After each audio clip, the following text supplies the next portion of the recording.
جن کی عادت یہ بن چکی ہے کہ ہم نے بے حیائیوں کو پھیلانا ہے، میڈیا کے ذریعے، سوشل میڈیا کے ذریعے، پرنٹ میڈیا کے ذریعے، الیکٹرانک میڈیا کے ذریعے۔ آئیے اللہ کا قرآن کہتا ہے جنہوں نے بے حیائی کو رواج دیا، لَهُمْ عَذَابٌ فِي الدُّنْيَا وَالْآخِرَةِ، ایسے لوگوں کو بتا دو بے حیائی پھیلانے والوں، تمہیں دنیا میں بھی اللہ کا عذاب اور آخرت میں بھی اللہ کے عذاب کا سامنا کرنا پڑے گا۔ یہ معاشرے کی اصلاح ہے، بے حیائی کو روکنا ہے۔ اب ذرا توجہ کیجئے گا، اگلی بات ذرا بڑی خطرناک ہے۔ میں نے سوال کیا میرے مولا، میں نے بڑے بڑے بے حیا لوگوں کو خوشحال دیکھا، میں نے بڑے بڑے بے حیا لوگ دیکھے، شرم و حیا کوئی نہیں، لیکن کوٹھیاں اور بنگلوں میں زندگیاں گزار رہی ہیں۔ میں نے بڑے بڑے بے حیا لوگوں کو دیکھا ہے، جہازوں میں سفر کر رہے ہیں، بڑی آسودہ زندگی گزار رہے ہیں، بڑی خوشحال زندگی گزار رہے ہیں۔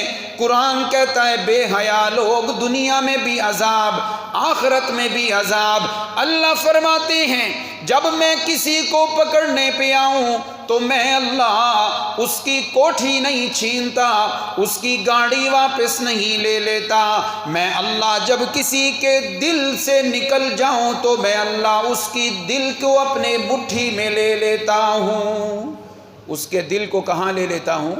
اللہ فرماتے ہیں میں اپنی مٹھی میں لے لیتا ہوں۔ وہ بے حیا کوٹھی تو بڑی بنا دی، بیڈ روم تو بڑا خوبصورت بنا لیا، لیکن میں راتوں کو سونے نہیں دیتا، بیماریوں کی وجہ سے راتوں کو جاگنا پڑتا ہے۔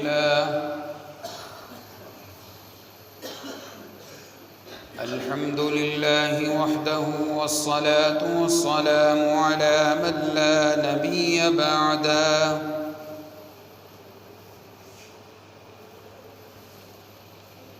لا رسالة بعد رسالته ولا نبوة بعد نبوته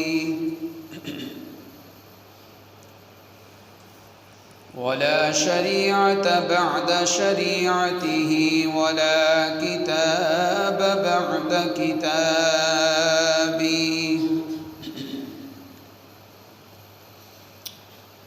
اللهم صل على سيدنا ومولانا محمد وبارك وسلم ثم صل عليه۔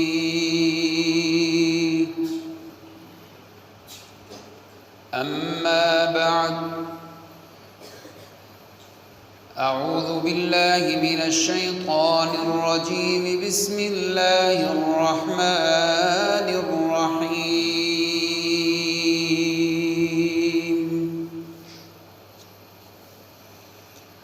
يا أيها الذين آمنوا قوا أنفسكم وأهليكم نارا، الآية۔ وقال النبي صلى الله عليه وسلم: أنا زعيم ببيت في ربض الجنة لمن ترك المراء وإن كان محقا، أو كما قال النبي صلى الله عليه وسلم: سبحان ربك رب العزة عما يصفون، وسلام على المرسلين والحمد لله رب العالمين۔ تمام حضرات درود شریف پڑھ لیجیے۔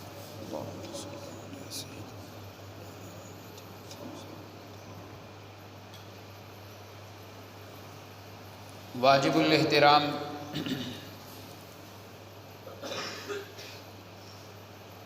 میرے معزز و مکرم سامعین کرام،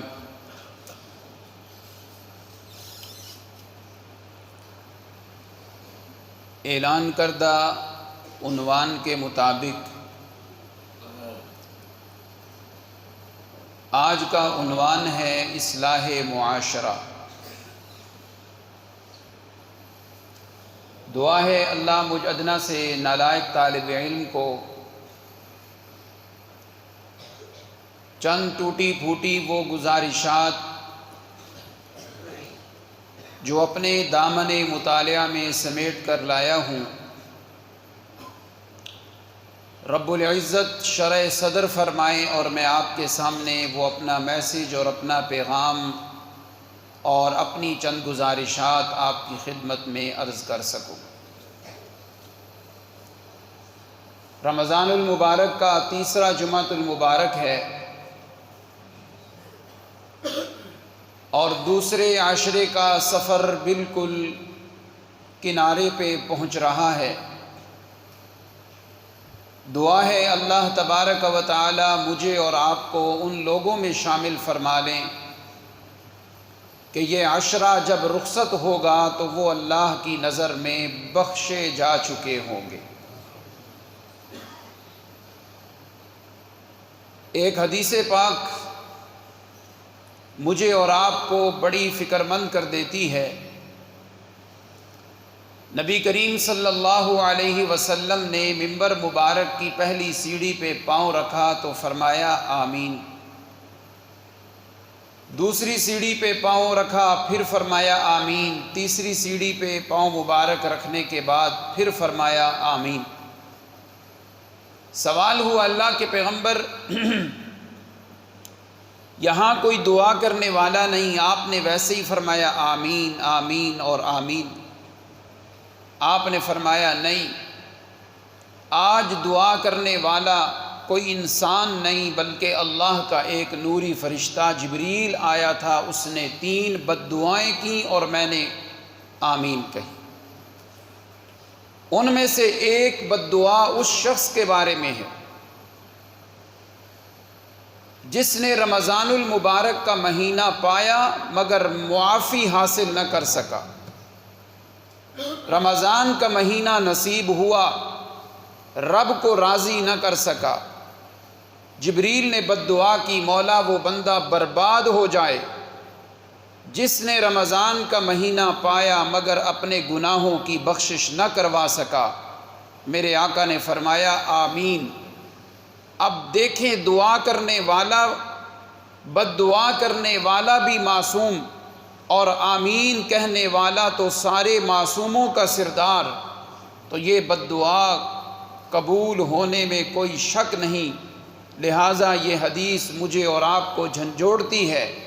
اگر رمضان گزر گیا، میرے اور آپ کی برائیاں اسی طرح لکھی رہیں تو پھر یہ بد دعا آپ کو مجھے لگے گی، اور اس فکر سے رمضان گزاریں کہ یار یہ رمضان گزرے، میرے گناہ بھی گزر جائیں، میری برائیاں بھی گزر جائیں، تو انشاءاللہ العزیز آنے والی زندگی میری اور آپ کی خوشحال اور خوبصورت ہو جائے گی۔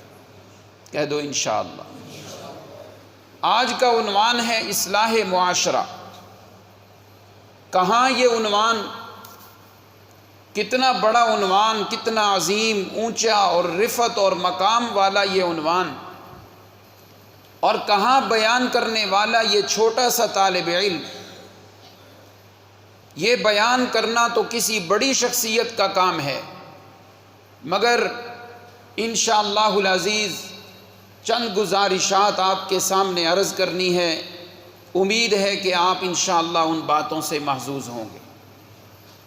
سب سے پہلے ایک بات کرتا چلوں، یہ 2 لفظ ہیں، اصلاح، بولیں اونچی آواز سے بولیں، آدھی تقریر میں نے کرنی ہے اور آدھی انشاءاللہ آپ نے، میرے ساتھ ساتھ بولیں گے۔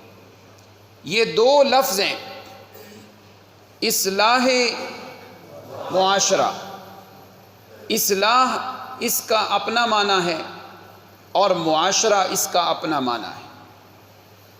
آج جب میں ان دونوں کا معنی بیان کروں تو بات ابھی میرے منہ میں ہو، آپ خود بخود سمجھ جائیں کہ اس موضوع کا مطلب اور مفہوم تو اس کے نام سے ہی واضح ہو رہا ہے۔ اصلاح کس کو کہتے ہیں؟ فساد کے بعد امن مل جائے، اس کو اصلاح کہتے ہیں۔ میرے بڑے بھائی زبیر صاحب، بات سمجھ نہیں آئی، آسان لفظوں سے سمجھا دیتا ہوں۔ ہڈی ٹوٹ جائے، ٹوٹی ہوئی ہڈی کا جڑ جانا، یہ اصلاح ہوتا ہے۔ ابھی بھی بات سمجھ نہیں آئی۔ کسی چیز کو ملا دینا، دو دوست ناراض ہیں، دو بھائی ناراض ہیں، ان کی صلح کروا کے ان کو ملا دیا، اس کو اصلاح کہتے ہیں۔ اصلاح کا معنی ہوتا ہے فساد، شر کے بعد آپس میں اکٹھے ہو جانا، امن آ جانا۔ اور معاشرے کا معنی کیا ہے؟ معاشرہ یہ عشر سے ہے۔ عشر کا معنی ہوتا ہے 10واں، عشرۃ کا معنی ہوتا ہے 10۔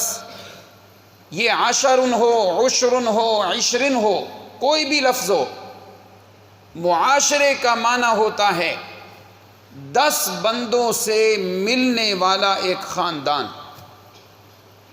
10 بندوں سے مل کر جو رہنے کی جگہ بنے، اسے معاشرہ کہتے ہیں۔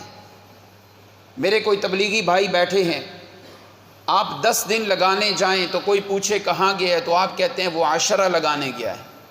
عشرہ کا معنی ہے 10۔ معاشرہ بھی اسی سے بنا ہے۔ مڈیالہ کے نوجوانوں، ابھی اگلی بات جو میرے منہ سے نکلنے لگی ہے، اللہ کرے اس میں اتنی تاثیر ہو، اللہ اپنی رحمت سے اس میں اتنا زور پیدا کر دیں کہ میرے اور آپ کے بگڑے ہوئے معاشرے کے اندر یہ لفظ اصلاح کا ذریعہ بن جائے۔ کہہ دو آمین۔ معاشرہ کہتے ہیں 10 افراد اکٹھے ہوئے، ان کے رہنے کی جو جگہ ہے اس کو معاشرہ کہا۔ میرے اور آپ کے معاشرے میں 10 بندے تو نہیں رہتے، 10 بندے تو نہیں رہتے، زیادہ تعداد ہے۔ ہمارا کنبہ قبیلہ تو کئی 10 لوگوں پہ مشتمل ہے۔ تو آؤ پھر یہ طالب علم بات کرنے لگا ہے اور آپ داد دیں گے۔ معاشرہ کا معنی 10 بندے جہاں اکٹھے رہیں۔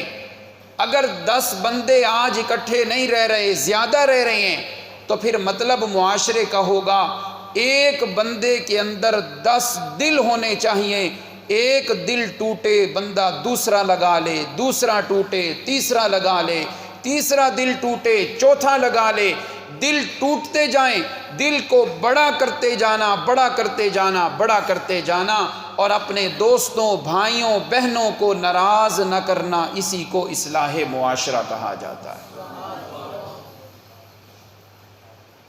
یہی ایک دل ہم نے جب ٹوٹا تو ناراضگیاں بنائیں۔ سالہ سال گزرے، میں چچا سے نہیں بولتا، یہی دل ٹوٹا، بگاڑ آیا، ماموں سے نہیں بات کر رہا، ماموں ذات، چچا ذات، پھپھو ذات سے ناراضگیاں بنی ہوئی ہیں۔ اگر اسی معاشرے کے لفظ پہ غور کریں، ایک شادی کے موقع پہ میرا دل ٹوٹا ہے خاندان سے، تو اس دل کو تبدیل کر کے نیا دل لگاؤں۔ کیا مطلب؟ اپنے ذہن کو صاف کر لوں، دل میں لا الہ کا جھاڑو دے دوں، محبت کی چھری سے ذبح کر دوں، تو پھر میری وہی خوشیاں واپس آ جائیں، وہی میری مٹھاس زندگی کی واپس آ جائے۔ یہ جو میں ہر وقت ذہنی جنگ لڑتے ہوئے زندگی گزار کے اپنی زندگی کو کباب بنا کے رکھا ہوا ہے، کیوں نہیں میں اپنے دل کو صاف کروں اور اپنی زندگی کو پھولوں کی طرح معطر اور خوبصورت بنا لوں۔ یہ ہے اصلاح معاشرہ۔ اللہ اکبر۔ اب آئیے ذرا اصلاح معاشرہ کی اہمیت کیا ہے۔ پڑھا لکھا طبقہ موجود ہے۔ بخاری شریف میں امام بخاری رحمہ اللہ پہلی حدیث لے کے آئے ہیں۔ پہلا باب باندھا ہے امام بخاری نے رحمہ اللہ نے۔ نبی علیہ السلام غار حرا میں جب آپ پہ وحی نازل ہوئی، کون سی آیات نازل ہوئی تھی؟ سب کو یاد ہوگی، اونچی آواز سے، اونچی آواز سے ایک لفظ پڑھنا 10 نیکیاں۔ اونچی آواز سے، کون سی وحی نازل ہوئی تھی؟ باہر والے احباب بولیں ذرا، کون سی وحی نازل ہوئی تھی؟ میرا بھائی حسن بولے ذرا کون سی وحی نازل ہوئی تھی؟ اقرا بسم ربک الذی خلق. توجہ میری جانب، یہ وحی جب نازل ہوئی میرے آقا پریشان ہو گئے، گھبرا گئے، گھر تشریف لائے، حضرت سیدہ خدیجہ سے کہا خدیجہ آج میں نے ایک ایسی شخصیت کو دیکھا ہے جس نے مجھے سینے سے لگایا اور مجھے ایک ایسا کلام سنایا جس کلام کو سن کے میرے جسم کے اندر کپ کپی طاری ہو گئی. اماں خدیجہ نے 5 جواب دیے تھے. مڈیالہ کے نوجوانوں، وہ 5 جواب سنانا آپ کو مقصود نہیں، ان 5 باتوں سے ایک پوائنٹ اور ایک نقطہ بتانا مقصد ہے. سمجھیے گا. اماں خدیجہ نے فرمایا شان والے، مقام والے میرے خاوند اور میرے شوہر، سنیے آپ کے اندر اللہ نے 5 چیزیں رکھی ہیں.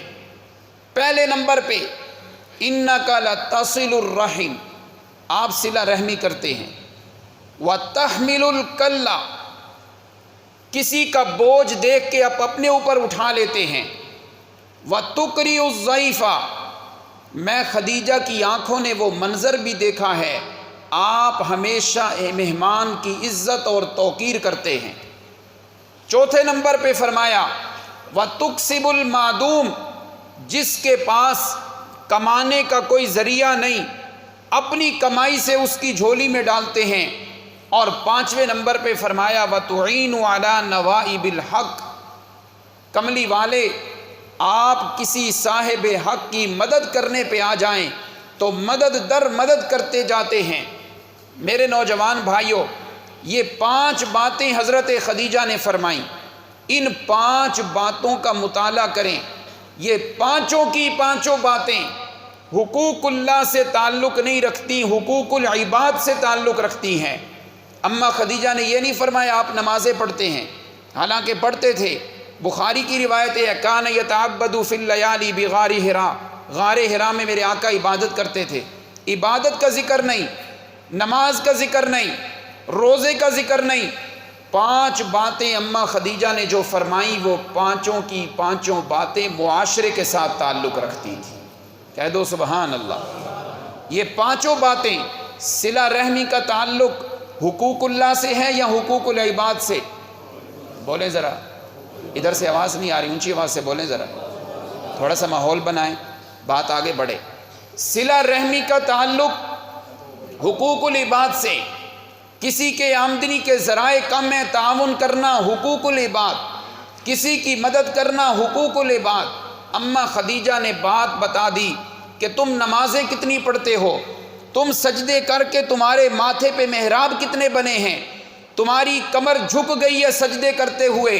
لوگوں نے یہ نہیں دیکھنا، لوگوں نے یہ دیکھنا ہے تیرا سلوک معاشرے کے ساتھ کیا ہے، تیرا تعلق اپنی اولاد کے ساتھ کیا ہے، بہن بھائیوں کو کتنا حق دیا ہے، پڑوسیوں کے ساتھ کیا سلوک ہے، رشتہ داروں کے ساتھ کیا سلوک ہے. اماں خدیجہ کی یہ پانچوں باتیں مجھے اصلاح معاشرہ کا سبق دے رہی ہے. اصلاح معاشرہ کی بات امام بخاری نے پہلے صفحے میں نقل کر دی ہے اور سبق سمجھا دیا. میری آپ کی نمازیں، روزے، زکوٰۃ، حج، جہاد، ان کا تعلق اپنے ساتھ ہے. میں کامل انسان تب بنوں گا جب میرا رشتہ رب سے بھی صحیح ہو اور رب کے بندوں سے یعنی مخلوق خدا سے بھی میرا رشتہ صحیح ہوگا. یہ ہے اصلاح معاشرہ اور اس کی اہمیت. اب آئیے ذرا قرآن و حدیث کا مطالعہ کرتے ہیں. مجھے اس وقت قرآن مجید کی سورہ حجرات سامنے آنکھوں کے سامنے ہے. اس میں معاشرے کے اصلاح پر جن امور پہ توجہ دینی چاہیے وہ بالکل میرے سامنے ہیں. مثال کے طور پہ معاشرے کے اندر پہلی چیز ہونی چاہیے اطاعت نبی صلی اللہ علیہ وسلم. اطاعت کے اندر ادب پیغمبر. معاشرے کے اندر ایک اور چیز ہونی چاہیے، وہ کیا ہے؟ اگر کسی غلط انسان کی طرف سے کوئی خبر آ جائے اس پہ یقین نہ کریں بلکہ پہلے کیا کریں؟ اونچی آواز سے کیا کریں؟ تحقیق کریں. مجھے بالکل سورہ حجرات کا وہ اصول ذہن میں ہے کہ اگر 2 بندوں کی لڑائی ہو جائے تو ان کی صلح کروا دو. اصلاح معاشرہ کا وہ اصول بالکل میرے سامنے ہے کہ معاشرے کو خوبصورت کرنا ہے تو کسی کی غیبت، کسی کی چغلی، کسی کو حقیر نہیں سمجھنا، یہ سارے اصول میرے سامنے ہیں۔ لیکن آئیے آج 2-3 باتیں وہ کرنی ہیں جو ہمارے اصلاح معاشرہ موجودہ زمانے کے اندر ہمارے لیے بہت ضروری ہیں۔ سب سے پہلے نمبر پہ میرے نوجوان بھائیوں، میرے اور آپ کے معاشرے کی جو ضرورت ہے وہ کیا؟ کہ ہم اپنی اولاد کے عقیدے کی اصلاح کریں۔ کہہ دو بے شک۔ آئیے قرآن، رب کا قرآن پڑھنے لگا ہوں، قرآن کا طالب علم ہوں، میں نے اور آپ نے جہاں اپنی اولاد کو یہ سمجھانا ہے بیٹا چچا سے یوں بات کرنی ہے، بیٹا باپ سے یوں بولنا ہے، ایک باپ ہونے کے ناطے ہر باپ اپنی اولاد کو کوالیفائڈ سکولوں میں داخل کرواتا ہے، اعلیٰ تعلیم دلا رہا ہے، وہاں ایک باپ کی یہ بھی ذمہ داری ہے کہ اپنی اولاد کو یہ کھول کے مسئلہ بتائے کہ اے میری اولاد داتا صرف کون ہے۔ جب تک توحید بیان نہ ہو، اشاعت التوحید والوں کو تو لطف ہی نہیں آتا، پھر بات میری نہیں رب کے قرآن کی ہے۔ ایک باپ کو یہ ضرور بتانا ہے، اے میرے بیٹے جب بھی زندگی میں کسی مشکل میں پھنس جائے تو تیرا مشکل کشا کون ہوگا؟ یہ معاشرے کی ضرورت ہے۔ ایک باپ کو یہ ضرور بتانا ہے، اے میرے بیٹے اگر تو بیمار ہو جائے تو شفائیں دینے والا کون ہے؟ نظر و نیاز کے لائق کون ہے؟ جی ہاں، ایک باپ نے اپنے بیٹے کی اصلاح ضرور کرنی ہے، بیٹی کی اصلاح ضرور کرنی ہے۔ کسی قبر کے آگے نہیں جھکنا، جھکنا ہے تو صرف کس کے آگے جھکنا ہے؟ اللہ اکبر۔ آئیے قرآن کی آیت، قرآن کہتا ہے ام کنتم شہداء اذ حضر یعقوب الموت۔ یاد کرو حضرت یعقوب، رب کا برگزیدہ پیغمبر، موت کا وقت قریب آیا، اپنے بیٹوں کو یوں بٹھا لیا۔ پتہ ہے یعقوب کون ہے؟ جانتے ہو یعقوب کو؟ بڑا برگزیدہ پیغمبر، ان کی نسل سے اتنے نبیوں کی لڑی ہے۔ حضرت یعقوب نے اپنے بیٹوں کو بٹھایا، موت کا وقت قریب ہے، ایک سوال کیا، فرمانے لگے ما تعبدون من بعدی، میرے بیٹو ایک بات کا جواب تو دو۔ یہ نہیں کہا میرے کاروبار کا کیا بنے گا، میری دکان کا کیا بنے گا، میرے رشتہ داروں کا کیا بنے گا۔ ایک بات آ گئی ہے دماغ میں، آج مجھے اور آپ کو یہ تو فکر ہے میری اولاد کا کیا بنے گا، میں مر گیا تو میری اولاد کا کیا بنے گا، اور بھائی یہ بھی فکر ہونی چاہیے میری اولاد مر گئی تو ان کا کیا بنے گا۔ میں اگر حرام کھلا رہا ہوں، رب نے مجھ سے پوچھنا ہے تو کل میری اولاد پہ جب موت آنی ہے اس نے بھی جواب دینا ہے کہ ہم نے حلال کھایا ہے کہ حرام کھایا ہے۔ حضرت یعقوب کہنے لگے ما تعبدون من بعدی، میرے بعد کس کی عبادت کرو گے؟ حضرت یعقوب نے سوال کیا، پھر بیٹے بھی تو یعقوب کے تربیت یافتہ تھے، جواب دینے لگے نعبد الہک و الہ آبائک ابراہیم و اسماعیل و اسحاق الہا واحدا ونحن لہ مسلمون۔ ابا جی پریشان نہ ہوں، آپ نے یہی سبق دیا ہے، اسی مشن پہ پکے ہیں، آپ زندہ ہیں پھر بھی، دنیا سے چلے جائیں پھر بھی ہمارا مشن ہے، ہمارا الہ صرف کون ہوگا، عبادت صرف کس کی کرنی ہوگی۔ باہر والے اس محبت سے ذرا ہاتھ اٹھا کے اللہ کا نام لیں کہ مرتے وقت آپ کو کلمہ شہادت نصیب ہو جائے۔ حضرت یعقوب کے بیٹوں نے کیا جواب دیا؟ ہم در در پہ جائیں گے یا ایک در پہ رہیں گے؟ ہم مختلف معبودوں کو پکاریں گے یا ایک معبود کو پکاریں گے؟ ایک معبود کو۔ یہ معاشرے کی اصلاح کا پہلا ذریعہ ہے۔ میرے بڑے بھائی شفیق صاحب بیٹھے ہیں، بھائی حاجی سیف اللہ صاحب تشریف فرما ہیں، بھائی عمر صاحب بیٹھے ہیں، دیگر میرے جتنے بھی صاحب اولاد برادران بیٹھے ہو، آج ہاتھ کھڑا کر کے ارادہ کرو، آج رات سے پہلے پہلے کون اپنے بیٹوں کو یہ سبق دے گا بیٹو عبادت صرف اللہ ہی کی کرنی ہے؟ ہاتھ اٹھائیں ذرا، جمعے کا دن ہے، ذرا رب راضی ہو جائے۔ اپنے بیٹوں کو صحیح عقیدہ کون سکھائے گا؟ سب تیار ہیں انشاءاللہ؟ یہ پہلا ذریعہ ہے اصلاح معاشرہ کا کہ ہم نے اپنی اولاد کے عقیدے کی اصلاح کرنی ہے۔ آئیے دوسری چیز جو میرے اور آپ کے معاشرے کے اندر بہت زیادہ ضروری ہے، وہ کیا؟ وہ ہے شرم و حیا۔ ہمارے معاشرے میں اس چیز کی کمی ہے، اور قرآن کیا کہتا ہے؟ جو بے حیائی پھیلائیں، شرم و حیا سے عاری ہو جائیں، قرآن کیسے ان کو ڈرا رہا ہے۔ اعوذ باللہ من الشیطان الرجیم،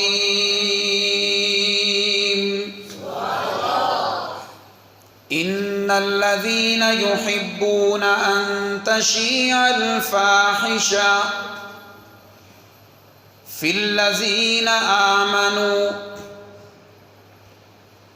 اے میرے پیارے پیغمبر، قرآن مجید میں اعلان کر دیجئے، ان الذین یحبون ان تشیع الفاحشہ، وہ گروہ، وہ جماعت، وہ بدبخت جن کا بہترین مشغلہ یہ ہے ایمان والوں کے اندر بے حیائیاں عام ہو جائیں، ایمان والوں کے اندر بے حیائی عام ہو جائیں۔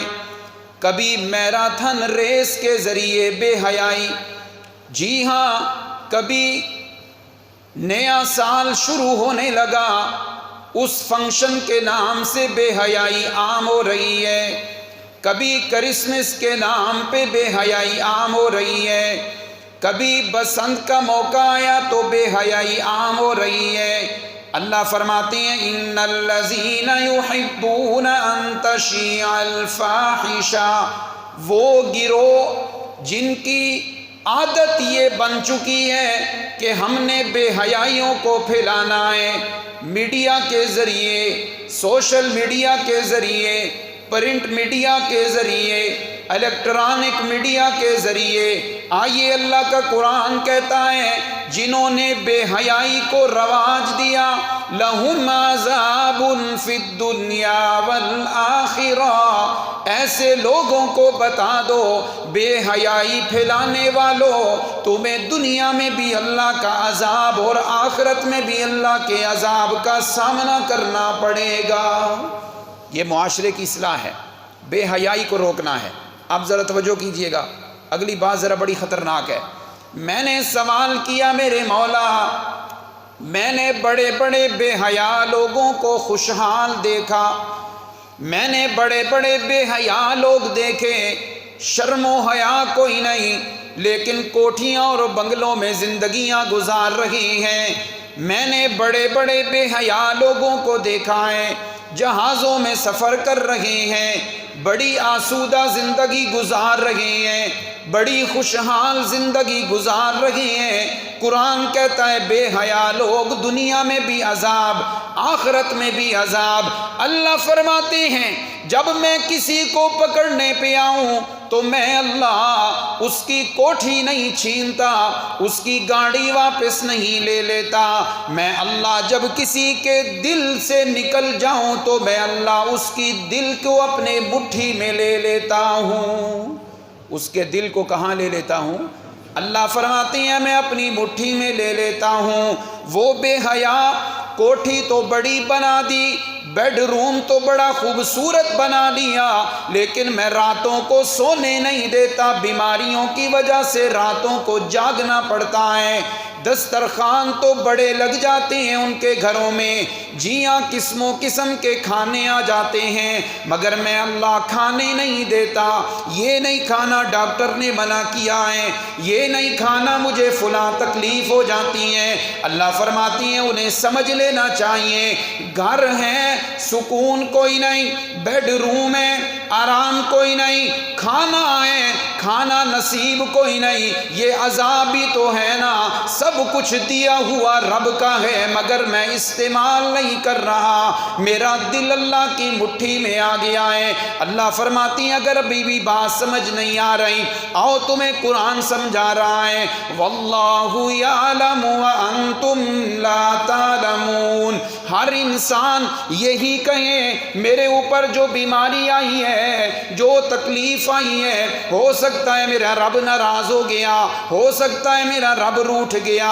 جی ہاں، اللہ فرماتے ہیں جب میں اللہ کسی کو پکڑ لوں اس کی گرفت کو میں جانتا ہوں تم نہیں جانتے، میں جانتا ہوں تم نہیں جانتے۔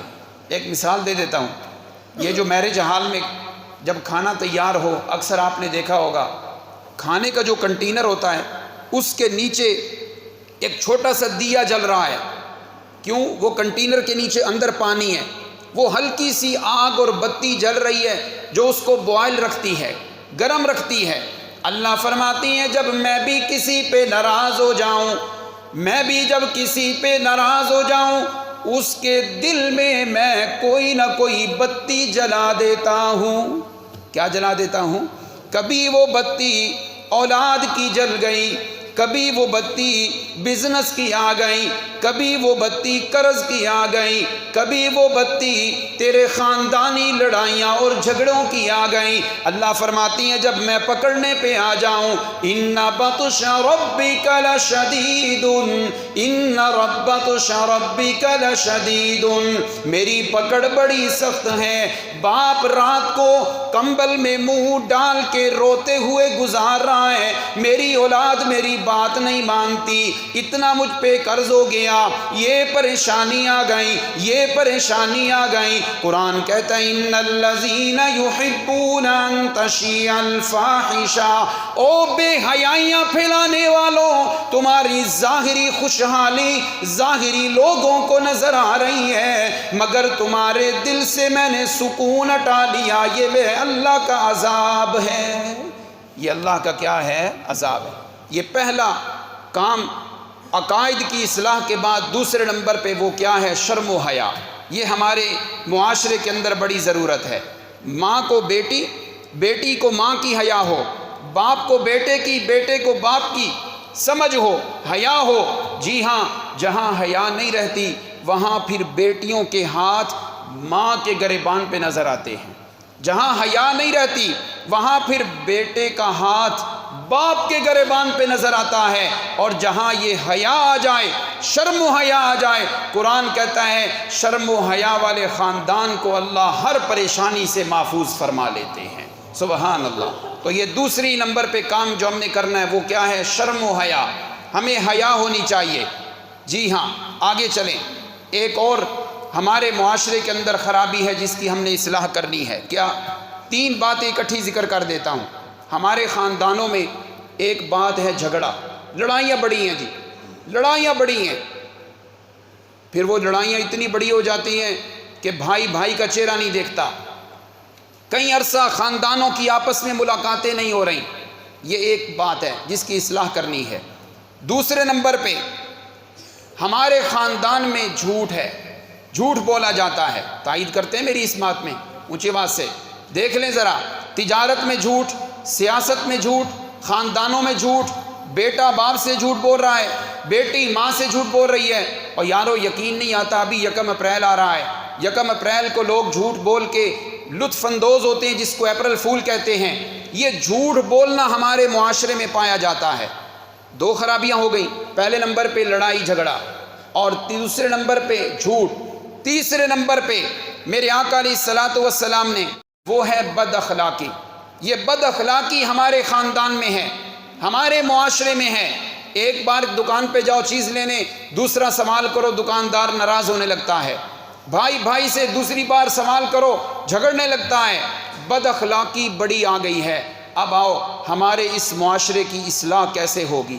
جھوٹ کو چھوڑنا ہے، بد اخلاقی کو چھوڑنا ہے، جھگڑے کو چھوڑنا ہے۔ آئیے میرے پیارے پیغمبر کا فرمان، قال النبی صلی اللہ علیہ وسلم، اللہ کے پیارے پیغمبر نے فرمایا، کون سا میرا امتی ہے میں ضمانت دیتا ہوں قیامت کے دن اللہ اسے جنت کے کنارے میں ایک گھر عطا کریں گے۔ کہہ دو سبحان اللہ، اونچی آواز سے کہو ذرا سبحان اللہ۔ میں آمنہ کلال ضمانت دے رہا ہوں، اللہ میرے اس امتی کو جنت کے کنارے میں گھر دے دیں۔ اے مڈیالہ کے نوجوانوں، مجھے اور آپ کو جنت کے کنارے پہ مکان مل جائے، میرا اور آپ کا تو بیڑا کنارے لگ جائے گا۔ میرے آقا فرماتے ہیں آؤ میرا کون سا امتی مجھے ضمانت دے تو پھر میں بھی اسے ضمانت دیتا ہوں کہ میں جنت کے درمیان میں اسے محل اللہ سے لے کر دوں۔ کہاں پہ؟ جنت کے درمیان میں۔ دو باتیں۔ تیسرے نمبر پہ اللہ کے پیغمبر فرماتے ہیں میں ضمانت دیتا ہوں میرا ایک امتی اگر یہ میری بات مان لے تو میں جنت کے اعلیٰ درجے پہ اسے محل لے کر دوں گا۔ کتنے محل ہو گئے؟ 3۔ جنت کے کنارے پہ محل مل رہا ہے، جنت کے درمیان میں مل رہا ہے، اور تیسرے نمبر پہ جنت کے عالی شان محلات میں مکان مل رہا ہے۔ جی اللہ کے پیغمبر کس کے لیے یہ مکان ہوں گے؟ آپ نے فرمایا جو اللہ کی رضا کے لیے حق بات پہ ہونے کے باوجود جھگڑے سے پیچھے ہٹ جائے، جھگڑا چھوڑ دے، میں آمنہ کا لال ضمانت دیتا ہوں تو جھگڑا چھوڑ کے دیکھ اللہ تجھے جنت کے کنارے پہ محل عطا کریں گے۔ تو ذرا جھگڑے سے کنارے پہ ہو جا۔ نہیں، آج کیا ہے خاندان میں لڑائیاں کرانے میں آگے آگے بڑھتے ہیں، خود خاموش رہتے ہیں اور خفیہ سازشیں کر کے آپس میں لڑائیاں ڈلوائی ہوئی ہیں۔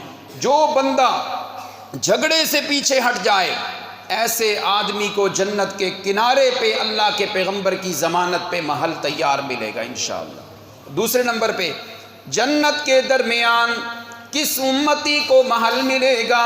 فرمایا میرا وہ امتی جو مذاق میں بھی جھوٹ چھوڑ دے، تہیہ کر لے جو کچھ بھی ہو جائے میں نے جھوٹ نہیں بولنا، مذاق میں بھی سنجیدگی میں بھی۔ میرے آقا فرماتے ہیں جھوٹ چھوڑنا تیرا کام ہے، جنت کے درمیان میں محل دینا میری ضمانت پہ رب ذوالجلال کا کام ہے۔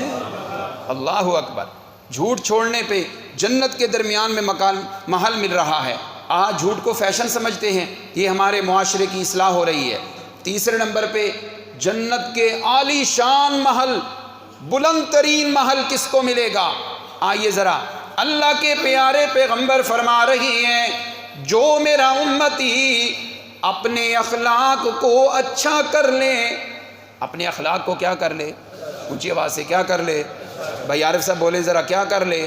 اپنے اخلاق کو اچھا کر لے، تیرے اخلاق عالی ہو جائیں، بد اخلاقی ختم ہو جائے، تیری زبان پہ پیار و محبت کے نغمے آنے لگیں، جی ہاں تیری زبان سے پیار و محبت کے موتی بکھرنے لگیں۔ فرمایا جس نے اپنا اخلاق اعلیٰ کر لیا، اپنے اخلاق کو اچھا کر لیا، اللہ کے پیغمبر فرماتے ہیں تیرے اخلاق کی برکت سے اللہ تجھے جنت کے عالی شان محل میں جگہ عطا فرمائیں گے۔ اللہ اکبر۔ عالی شان اخلاق یہی ہے نا، سامنے ملنا تو جی جی، پیچھے منافقت، سامنے ملنا تو خدا سے، پیچھے جڑے کاٹنا۔ نہ میرے بھائیو، اخلاق اچھا یہ نہیں ہوتا کوئی بندہ پیار کرے تو پیار سے بولنا، نہیں، اخلاق کا حسن یہ ہے کوئی مجھے گالیاں دے میں بھی مسکرا کے ملوں، کوئی مجھے پتھر مارے میں پھر بھی پھوش کروں، یہ ہے اخلاق۔ آئیے میرے پیارے پیغمبر کی پیاری سیرت کو دیکھ لیتے۔ ایک یہودی آیا اللہ کے پیغمبر کی خدمت میں، آ کے عرض کرنے لگا آپ نے مجھ سے ادھر لیا ابھی تک واپس نہیں کیا۔ ذرا تیز زبان سے بولنے لگا، بدتمیزی سے بات کرنے لگا۔ حضرت عمر موجود ہے مجلس میں، سیدنا عمر ہوئے، اس کو دھکا دیا، پیچھے کیا، ہوش کر کس شخصیت سے تو بات کر رہا ہے، کس عظیم حد سے تو بول رہا ہے، یہ انداز نہیں ہے تیرے بولنے کا۔ اللہ کے پیغمبر مانے لگے عمر کچھ نہ کہہ، صاحب حق کو حق ہوتا ہے، وہ بولے تو اس طرح بھی بولے تو بول سکتا ہے، کوئی بات نہیں اگر اس نے اونچا بول دیا ہے میں اس کو معاف کر رہا ہوں۔ وہ یہودی سائیڈ پہ ہوا، حضرت عمر کا ہاتھ پکڑا، کہنے لگا یار میں ادھار مانگنے نہیں آیا، میں نے اپنی کتاب میں مطالعہ کیا ہے، آخری پیغمبر میں یہ صفات موجود ہوں گی، میں نے ساری صفتیں آمنہ کے لال میں دیکھ لی تھی، ایک صفت تورات کے اندر یہ بھی لکھی ہوئی ہے اس پیغمبر سے بدتمیزی سے بات کرو گے وہ پھر بھی پیار سے پیش آئے گا۔ میں یہ صفت دیکھنا چاہتا ہوں، میں یہ صفت دیکھنا چاہتا تھا، کس نے ادھار واپس لینے ہیں، کس نے ادھار مانگنا ہے، میں وہ صفت دیکھنے آیا ہوں کہ آج وہ بات پوری ہوتی ہے یا نہیں ہوتی۔ میں جو سوچ کے آیا تھا میری سوچ سے بھی زیادہ بڑھ کے بات پوری ہوئی ہے۔ چنانچہ واپس آیا، میرے پیغمبر کا اخلاق دیکھا، اللہ کے پیغمبر کے ہاتھ مبارک پہ ہاتھ رکھ کے کلمہ پڑھ کے وہ مسلمان ہو کے صحابہ کی صف میں شامل ہو گیا۔ یہ ہے اچھا اخلاق۔ آئیے ذرا ایک اور مثال سنا دوں۔ اخلاقی کی تو کمی ہے ہمارے اندر، اللہ اکبر، بھائی بھائی سے ایسے بولتا ہے جیسے پتہ نہیں کتنا ظلم ہے، کتنی لڑائیاں ہیں، کتنی رنجشیں ہیں۔ اللہ کے پیغمبر کے پاس ایک یہودی آیا، رات کو بستر مانگا، مجھے بستر دے، میں نے آگے کہیں جانا ہے، آرام کر لوں۔ آپ نے بستر بچھایا، وہ سو گیا، اس کے پیٹ میں تکلیف تھی، بستر پہ ہی اس نے پیشاب کر دیا۔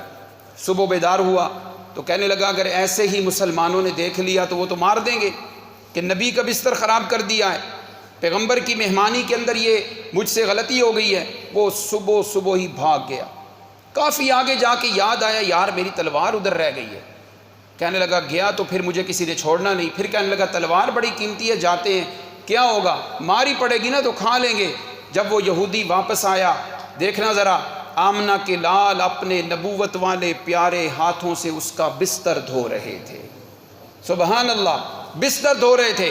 وہ واپس آیا، اس نے یہ منظر دیکھا، اتنا اخلاق، کلمہ پڑھ کے مسلمان ہو کے صحابہ کی صف میں شامل ہو گیا۔ یہ ہے اخلاق۔ تو میرے پیارے پیغمبر نے کیا فرمایا، آؤ جنت کے کنارے پہ محل لینا ہے، درمیان میں لینا ہے، اور جنت کے بلند مقامات پہ محل لینا ہے، تو یہ تین کام کرنے ہوں گے، تینوں میں میرے اور آپ کے معاشرے کی اصلاح ہے۔ پہلے نمبر پہ کون سا کام ہے؟ جو حق پہ ہوتے ہوئے جھگڑے سے پیچھے ہٹ جائے۔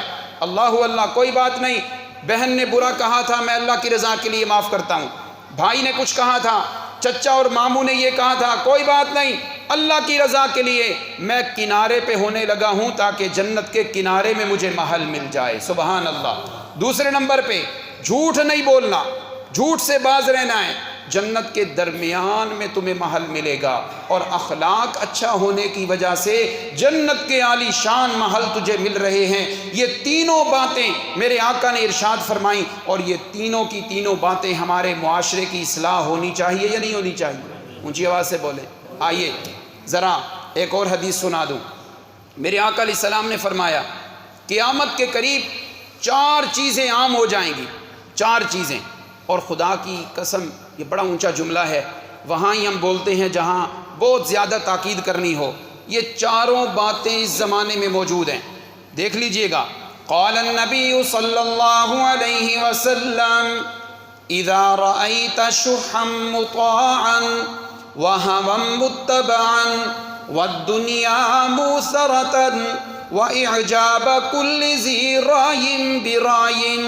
اللہ کے پیغمبر فرماتے ہیں جب 4 چیزیں تمہارے معاشرے میں عام ہو جائیں، کتنی چیزیں؟ 4 میں سے چاروں ہی ہمارے معاشرے میں پائی جاتی ہیں، 4 نہیں تو 1-2 آپ کو ضرور محسوس ہوں گی، شاید میرے اندر بھی ہو، آپ کے اندر بھی ہو۔ دیکھیے گا، اذا رأیت شحا مطاعا، جب معاشرے میں یہ صورت بن جائے، صورتحال یوں ہو جائے، ہر بندہ دنیا کی دولت کے پیچھے لگا ہوا ہے، نماز میری رہ رہی ہے پرواہ نہیں، جی ہاں نماز تراویح کی پرواہ نہیں، میری دکان کھلی رہے نماز کی پرواہ نہیں، میری دکان پہ گاہک کم نہ ہو جائیں، جی ہاں جب بندہ اپنی دنیا کی دولت کے پیچھے لگ جائے، انصاف سے بتاؤ موقع آ گیا کہ نہیں آ گیا؟ حالات بنے ہوئے کہ نہیں بنے ہوئے؟ جی ہاں، اگر نماز ٹائم بیت اللہ کا طواف بند ہو سکتا ہے تو میری اور آپ کی دکان بند ہو سکتی ہے یا نہیں ہو سکتی؟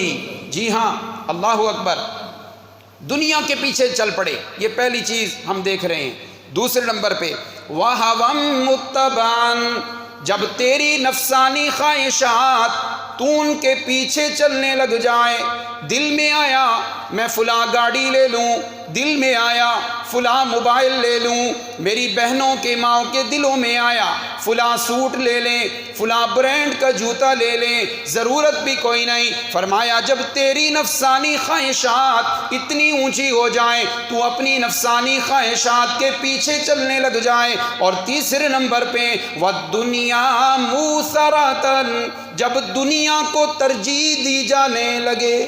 کس کو ترجیح دی جانے لگے؟ دنیا کو۔ اللہ اکبر۔ جی ہاں، میری شہرت ہو جائے، میری کرسی مضبوط ہو جائے، میں الیکشن میں کامیاب ہو جاؤں، میرا بینک بیلنس زیادہ ہو جائے، یہ کوئی پتہ نہیں حلال ہے کہ حرام ہے۔ فرمایا وَالدُّنْيَا مُوسَرَةً، جب دنیا کو ترجیح دی جائے، دنیا کی پرواہ کی جائے۔ اور چوتھے نمبر پہ شاید ہم میں سے ہر ایک کے اندر یہ چیز موجود ہو۔ میرے نوجوان بھائی توجہ کیجئے، وَإِعْجَابَ كُلِّ ذِي رائن برائن، ہر بندہ اپنی رائے کے گھمنڈ میں ہے، جو میری رائے ہے وہی ٹھیک ہے۔ بتاؤ مجھے ہے کہ نہیں ہمارے خاندان میں؟ بس جو میں نے کہہ دیا یہ بالکل ٹھیک ہے جی، تو ہوتا کون ہے میرے سامنے بولنے والا؟ اے ہوندہ کون ہے میرے سامنے گل کرنے والا، میری بات کے اوپر بات کرنے والا؟ میرے آقا نے 1400 سال پہلے یہ باتیں ارشاد فرمائیں، شاید ہمارے اس معاشرے کو دیکھ رہے تھے اس لیے ارشاد فرمائیں۔ فرمایا آخری بات، ہر بندہ اس گھمنڈ میں ہوگا جو میں نے کہہ دیا وہی ٹھیک ہے، میری بات مانی جائے۔ شادی کا موقع آیا میری بات مانی جائے، فلاں موقع آیا میری بات مانی جائے، جو میں نے کہا ہے بس یہی ٹھیک ہے، یہ بلڈنگ ایسے ہی تعمیر ہونی چاہیے، یہ کام ایسے ہی ہونا چاہیے۔ میرے آقا فرماتے ہیں جب یہ چار چیزیں عام ہو جائیں تو اس وقت کیا کرنا ہے؟ فَعَلَيْكَ بِخَاصَّةِ نَفْسِكَ، اس وقت دوسروں کی اصلاح کی ضرورت نہیں، تم اپنی آپ اصلاح کرو، اپنی فکر کرو۔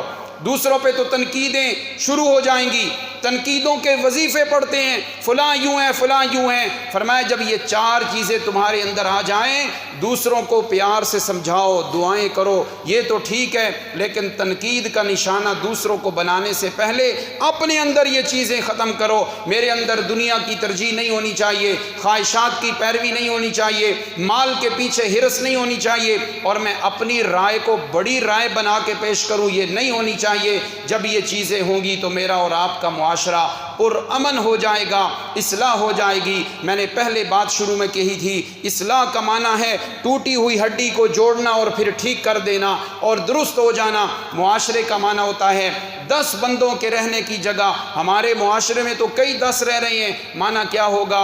اگر ایک جگہ سے میرا دل ٹوٹے، میں دل کو پھر جوان کر لوں، دوسرا دل خراب ہو تیسرا دل جوان کر لوں۔ ہر بندے کے اندر 10 دل کے برابر پاور ہونی چاہیے۔ پھر باپ کی بات سے کوئی برا نہیں مانے گا، ماں جھڑکے گی کوئی برا نہیں مانے گا، بہنیں سمجھائیں گی کوئی برا نہیں مانے گا، بھائی کوئی بات کہے گا تو بری نہیں لگے گی، چچا اور ماموں کی بات بری نہیں لگے گی، کوئی عالم بیان کرے گا تو بات بری نہیں لگے گی۔ یہ تب ہی ہوگا جب میرے اور آپ کے اندر نفس مر جائے گا۔ اللہ مجھے اور آپ کو اپنی میں ختم کرنے کی توفیق دے، میرا اور آپ کا معاشرہ خوبصورت ہو جائے گا۔ وآخر دعوانا الحمدللہ۔